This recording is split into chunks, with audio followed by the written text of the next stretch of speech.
Mark Crossfield here, Taylormade M2 Old, the M2 New. We're going to test these up against each other, normal custom fitting numbers, and I'm here at Dawlish Warren Golf Club. We're going to show you some on-course testing as well. Let's get stuck in.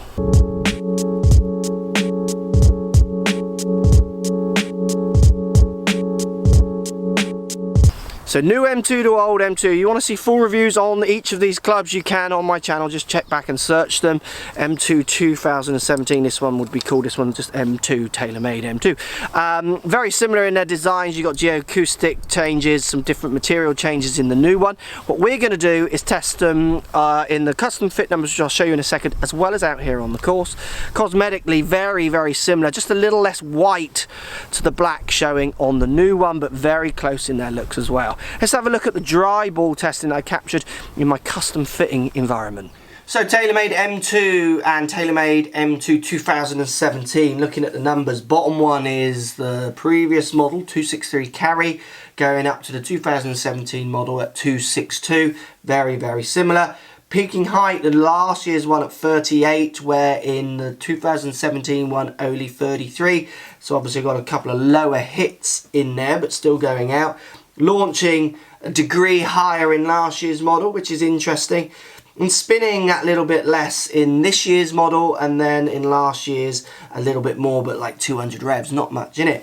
The numbers are very, very similar apart from that peak height, and to be honest with you, we'll see on the course, that's not something I'm seeing, that's something more probably with just this one test. But very close in their numbers, which is what I'm sure you'd all expect. Let's get out on the golf course. Interesting numbers, aren't they? So close, and I've said it so many times with these clubs, I think it's like an S rather than to like an iPhone 6S move on rather than to a 7, if you like, from a 6. It's a kind of tweak, it's an adjust, and it's going to be a more of a different looks and maybe slightly different sounds. Let's test, let's get on the course here, hit some shots and see which one comes out on top in this real environment. M2 Old then, let's see how they work. Normal drill, second tee over the corner. Old M2 does still look good by the ball. Bit down the right, but not a bad shot. The best strike in the world, but I'll take it. So new M2, let's see how this one comes out in comparison. Same line.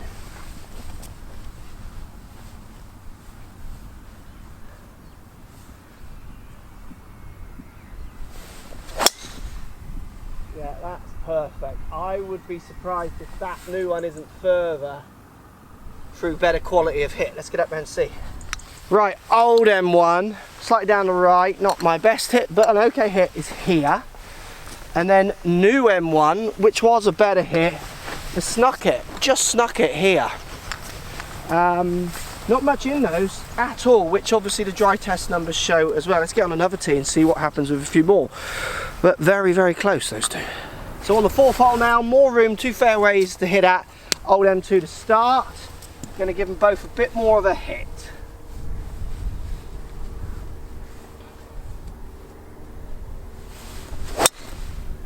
Yeah, hit that very well. Nice looking flight as well, that. Yeah, that's looking good. So new M2, I always love this comparison between on course and that real dry data, because it just shows you how important it is that you get these clubs out on the course. Same deal, new M2, let's give it a bit of a warm up. Again, that's not a bad hit at all. Not quite using the wind off the left as well as I'd want, but I reckon that'll be good. Let's get up there. Right, so 2 dries, this one going a little bit further right, that's me a lot, but this is new M2, and then old M2, which was a better hit for direction. Very equivalent hits really, they felt for distance, and you can see there's next to nothing in it. It's like 2 yards, and this one's hitting more of the fairway where this one's landing on the sand.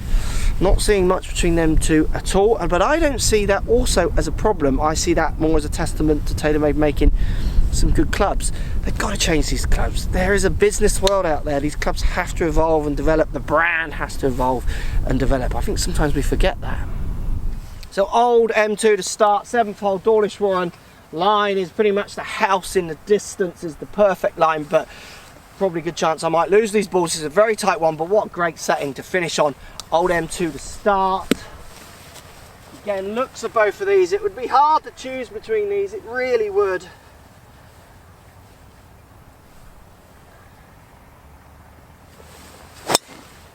Now I've ripped that on a good line as well.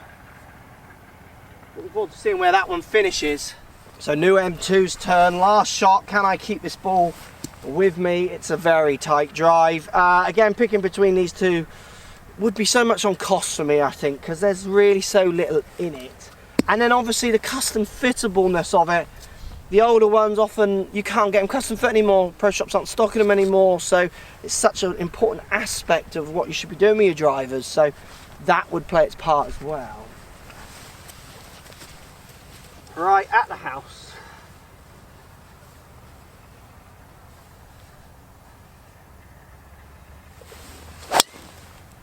Yeah, they're equivalent hits. That's straight at it. Oh, that one's going to be interesting. They are both felt very knucklebally. Let's get up there and see. Right, two knuckleballs right down the middle. I'm going to measure it. New. 5 yards to old. Not measurable, as in it's 5 yards, but the chances of me fitting my chip from here are the same as if I fit my chip from there. I'm going to fit my chip from wherever. It makes such little difference. I'm not seeing much difference in those two, apart from a bit on looks, not really much on feels or sounds either. But remember, you're going to get full custom specs on the modern one. The old one, they get phased out. People don't stock them. You must be trying to get custom fit for these clubs. So don't just be seduced by the old and new always. It's not about having this one and replacing it for this one. And I don't think Taylormade would want you. This is still a very good driver. Post comments down below. Let me know what you think. Old v new. I kind of could guess what would happen here, and I think you would as well. But it's interesting there because there's still people out there. They do believe in Santa still. Follow me on Twitter, Facebook, Instagram, Snapchat, Periscope, all the normal social places. Also, come and visit my new website, markcrossfieldgolf.com. See you over there.